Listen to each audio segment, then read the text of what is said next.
नमस्कार. मी सौ स्नेहा मोंडकर. शेवटचे हिरवे पान या कथेचे 2 भाग आपण ऐकलेत.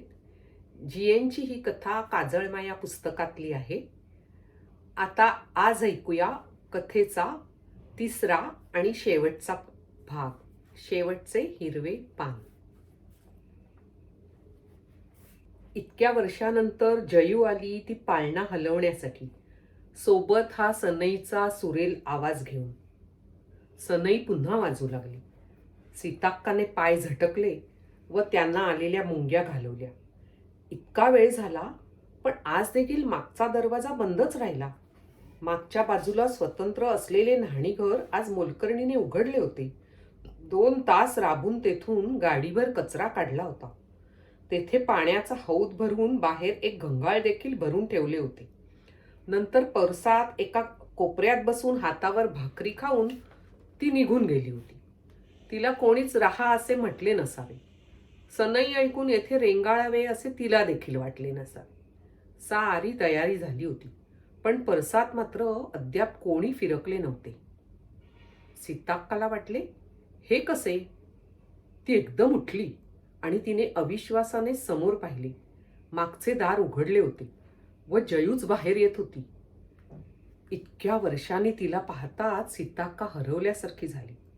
जयूने पायात तपकिरी रंगाचे गरम मोजे घातले होते. तिने रेशमी पोपटी रंगाचे लुगडे नेसले होते व डोक्यावरून पदर घेऊन अंगावर गडद हिरवी शाल पांघरली होती. ती न्हाणीघराकडे जात होती. सीताक्का बावरून गेली. ती लगबगीने उठली व खाली येऊन आपल्या पुढच्या दाराकडे आली. तिने अधीरपणे गंजलेला दांडा काढत दार खेचले. ते अनेक वर्ष न उघडल्यामुळे गच्च बसले होते. हिसक्याने ते उघडले, पण वरून चौकटीची माती लपालपा खाली पडली. सीताक्का बाहेर आली व इतक्या वर्षात तुळशीकट्टा ओलांडून प्रथमच पुढे गेली व न्हाणीघराच्या दाराजवळ थांबली. जयू एकदम दचकली व भीतीने तिचा घसा कोरडा पडला. अपरात्री कुदळ लाकूड घेऊन दार धडकणारी उग्र सीताक्का तिला आठवली व तिच्या तोंडून शब्द बाहेर पडेना. असं घाबरू नको, मी काही तुला गिळणार नाही. नाहीतर गिळून टाकणे की तू छोटी कुठे राहिलीस? एखाद्या लहान मुलीशी समजावणीच्या स्वरात बोलावे त्या आवाजात सीताक्का म्हणाली. मला फक्त पाहायचं होतं एका नव्या आईला. कितीतरी वर्ष झाली नाही? तिचा स्वर ऐकून, विशेषतः तिचे मोकळे मोकळे हात पाहून जयूच्या जीवात जीव आला. पण तिची काळजी कमी झाली नाही. तिने बिचकत दरवाजाकडे पाहिले. तेथे कोणी नव्हते खरे, पण आपण सीताक्काशी बोलत होतो हे जर आईला नुसते कळले तर ती 4 चौघांसमोर काडकन मुस्कटात द्यायला कमी करायची नाही, हे तिला माहीत होतं. तिने लगबगीने सीताक्काला न्हाणीघरात घेतले व दार लावून घेतले. न्हाणीची खोली जिन्याखालीच होती. आतल्या ओलसर अंधारात दोघीजणी जिन्याखाली उभ्या राहिल्या. जयू आत्ता सीताक्का एवढी उंच झाली होती, पण अंगाने मात्र चवळीसारखीच होती. सीताक्काने आवेगाने तिला जवळ घेताच दुधाच्या साईप्रमाणे ती अगदी हलकेच सहज जवळ आली होती.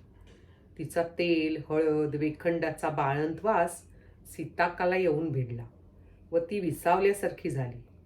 जयू आत्ता आई झाल्यामुळे चांगली भरली होती व तिच्या ताठर रसरशीत अंगस्पर्शाने सीताक्काच्या आयुष्यावरील बुऱ्याप्रमाणे जाड निर्जीव वाढलेली वर्षे गळून गेल्याप्रमाणे तिलाही ताजेतवाने वाटू लागले. पोरी, म्हणजे तू या थेरडीला विसरली नाहीस तर? ती म्हणाली. विसरेन कशी? जयू म्हणाली, पण मग एकदम गप्प झाली. ती देखील खूप वर्षे मागे जाऊन चिमुरडी झाली होती व तिच्या मनात कोवळ्या अबोल आठवणी जाग्या झाल्या. आईपेक्षाही जास्त ओढ लावलेल्या सीताक्काला इतके वर्षांनी भेटायचे, ते देखील आपल्या पहिल्या मुलाच्या बारशाच्या दिवशी. परंतु ते अगदी चोरून मारून असल्या कुबट अंधाऱ्या जागी. इतकेच कसे काय सारे नासून गेले हे तिला कळेना. जयू, माझं ऐकशील? सीताक्का घुगरेपणाने कुजबुजली. मला एकदा तुझ्या मुलाला पाहायचे आहे ग. जयू अचंब्याने एकदम गप्प झाली. तिचे अंग झटकल्यासारखे झाले व तिच्या मनात गोंधळ उडला. निदान आज तरी कसे शक्य आहे हे? आता आणखी थोड्या वेळाने बायकांची गर्दी वाढेल. बारसं देवळात होणार असल्याचं आत्ताच तेथे तयारी सुरू झाली असेल. एवढ्यात बाळाला घेऊन निसटायचे म्हणजे? सीताक्काने एक निश्वास सोडला. तिला जयूच्या मनाचा थांग लागला. होय, ते देखील खरंच. तुला आत्ता मुलासकट कोण बाहेर सोडणार म्हणा. तू तर अद्याप ओली बाळंतीण आहेस. प्रल्हादच्या बारशाच्या दिवशी आईनं त्याला खाली ठेवलं नाही व दिवसभर माझ्यावर खडा पहारा ठेवला होता. सीताक्काचे ओठ मुडपल्यासारखे झाले. ठीक आहे, तू तरी भेटलीस हेच पुष्कळ झालं. कुणास ठाऊक तू पुन्हा कधी येणार त्यावेळेस? मी भेटायला जगते वाचते की नाही? बरं आहे, मी जाते पोरी. जयूच्या आतड्याला पीळ पडला. ही सीताक्का अशी विसविशी दुबळी झालेली, कसल्या तरी खोट्या वेड्या विषाने पिचलेली. खरेच ती पुन्हा कधी भेटेल की नाही कुणास ठाऊक. आपल्या मुलाला एकदा पाहावे ही तिची साधी इच्छा, पण ती देखील आपल्या आवाक्याबाहेरची. थांब सीताक्का, मी असं करते, ती एकदम म्हणाली. आज बाळाला एक मंतरलेला दोरा बांधायचा आहे. तो बांधण्यासाठी मी त्याला आत उचलून आणते व येताना आतून कडी लावून घेते. अंगारा दोरा घालताना इतर कोणी नको म्हणून कडी लावून घेतली असं सांगता येईल मागाहून. तू थांब इथंच. पण नंतर झटकन गेलं पाहिजे मला बरं का. ती बोलत असता सीताक्काने तिच्या अंगावरील हिरवी शाल सरळ केली व तिच्या गालावरून हात फिरवला. ती गेली. सीताक्काने जिन्याच्या पायऱ्यांच्या फटीतून समोर पाहिले. समोरील खोलीतून देवळाचा सोपा दिसत होता. आता तिथे काळ्या पांढऱ्या संगमरवरी दगडांची फरशी बसवली होती. फकीरा सुताराने करून दिलेले लाकडी मखर नाहीसे झाले होते व त्या ठिकाणी कुलूप घालता येणारे गजाचे दार झाले होते. सीताक्काला वाटले आता त्या देवळात आपला स्पर्श देखील उरला नाही. कुणास ठाऊक त्या सटवीने पूर्वीची गुळगुळीत काळी भाबडी मूर्ती देखील काढून टाकून नवी संगमरवरी नाटक्या पोरासारखी दिसणारी नखरेल बाहुली आणली असेल. जयू लगबगीने आली. ती हातात चौकोनी रंगीत तुकड्यांच्या दुपट्यात गुंडाळलेले एक मुटकुळे घेऊन. अत्यंत अधीरपणे सीताक्काने ते हातात घेतले. मूल अद्याप झोपेतच होते. सगळ्या नव्या मुलांप्रमाणे त्याच्याही चेहऱ्याला रेखीव आकार डौल काही नव्हतं. पण त्याच्या नितळ लहान पाय तळव्यावरनं बोटे फिरवताना सीताक्का जयू होऊन गेली. प्रल्हादला घेऊन ती अशीच तयार झाली होती. तिची शाल निळी होती. तिच्या आईने देखील कसला तरी ताईत मंत्रून आणला होता व प्रल्हादच्या हातात असल्याच बिनल्या. जयूने आपले मुटकुळे परत घेतले. नव्या आईचा हा संशयी अधीरपणा सीताक्कालाही नवा नव्हता. उलट तिला त्यामुळे खुणेचा शब्द पटल्याप्रमाणे आतून हुळहुळल्यासारखे झाले व तिने आपली बोटे हलकेच जयूच्या गळ्याभोवती फिरवली. जयू, अगं जयू, दार लावून कार्टी काय करते कुणास ठाऊक, समोरून कोणीतरी त्राग्याने म्हटले. सीताक्काच्या मनात कोवळ्या आठवणी झटकन झडून गेल्या व तिचे अंग ताठरले. तिला गप्प राहण्याची खूण करून जयू एकदम जवळ सरकली व सीताक्काची बोटे नकळत तिच्या दंडाभोवती पसरली. हा आवाज देखील तिला नवीन होता. सीताक्काचे डोळे एकदम ताणल्यासारखे झाले व डोक्यात घण पडत असल्याप्रमाणे आवाज होऊ लागला. तिची नजर पायऱ्यांच्या फटीतून समोर पाहत होती. देवळाच्या सोप्यावरून चौकट धरत धरत पार्वती एखाद्या अजस्त्र ओंगळ पांढऱ्या खेकड्याप्रमाणे वाकडी वाकडी येत होती. त्या रुंद पसरट चेहऱ्यावरचे अधू डोळे इकडेच पाहत असल्याप्रमाणे क्षणभर स्थिरावले. पार्वतीने पुन्हा एकदा माडीकडे तोंड करून हाक मारली व चरफडत ती जाण्यासाठी वळली. सीताक्काचे रक्त पेटल्यासारखे झाले होते. गळा गळा त्या मळकट अंधारात तिच्या डोळ्यांपुढे निरनिराळे गळे दिसू लागले.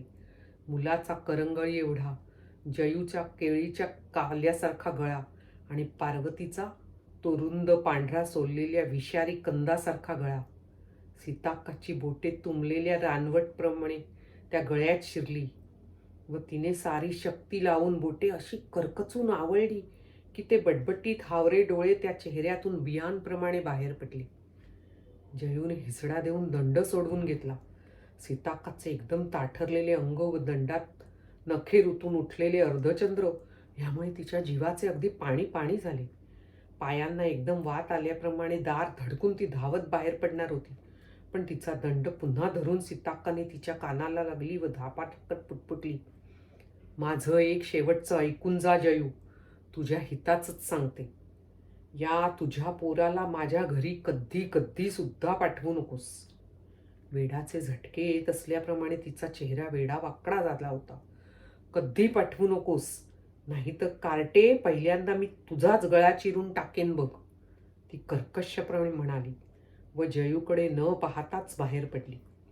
तिने तरातरा आंधळेपणाने आपले दार गाठले व मागच्या मागे धाड दिशी दार लावले. आता पुन्हा दांडा लावत असताना वरून ओलसर माती जुन्या खपल्यांप्रमाणे तिच्या अंगाखांद्यावर पडली. ती आपल्या खोलीत शिरली व धपकन खिडकीजवळ बसली. आता बाहेर सनईच्या जोडीला खास आरतीची घंटाई खणखणू लागली होती, पण ते आवाज तिच्यावरून ओघळून गेले. तिला एकदम वाटले, हे सारे फकीरा सुताराला सांगितले पाहिजे. मग तिला फकीरा सुताराचे जाणवले.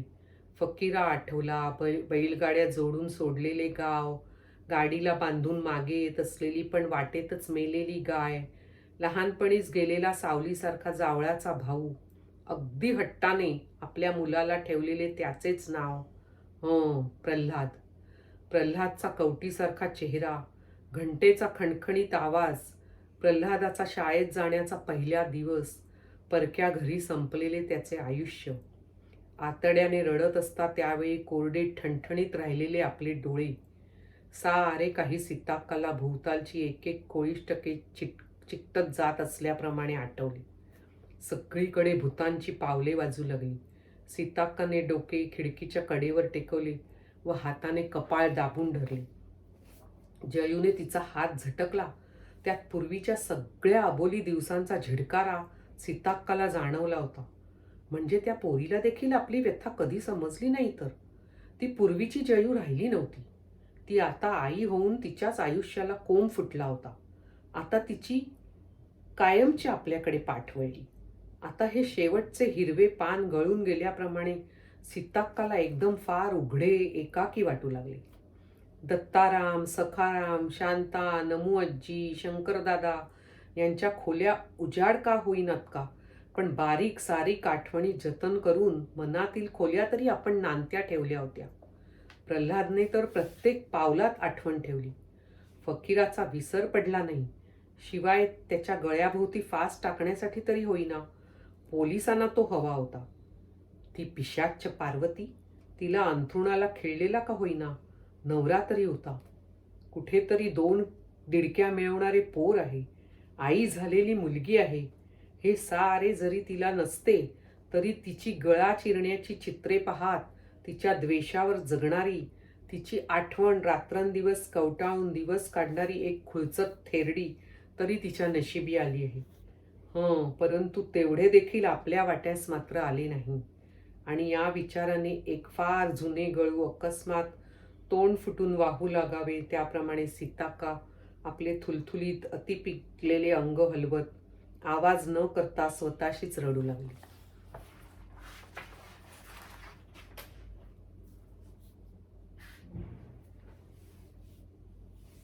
शेवटचे हिरवे पान या कथेचा तिसरा आणि शेवटचा भाग आपण आत्ताच ऐकलात.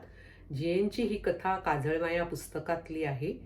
तुम्हाला ही कथा आवडली असेल तर कथेला लाईक करा, शेअर करा, कमेंट करा, आमच्या जीए चॅनलला सबस्क्राईब करा. आपण ही कथा ऐकून घेतलीत याबद्दल आपले आभार. धन्यवाद.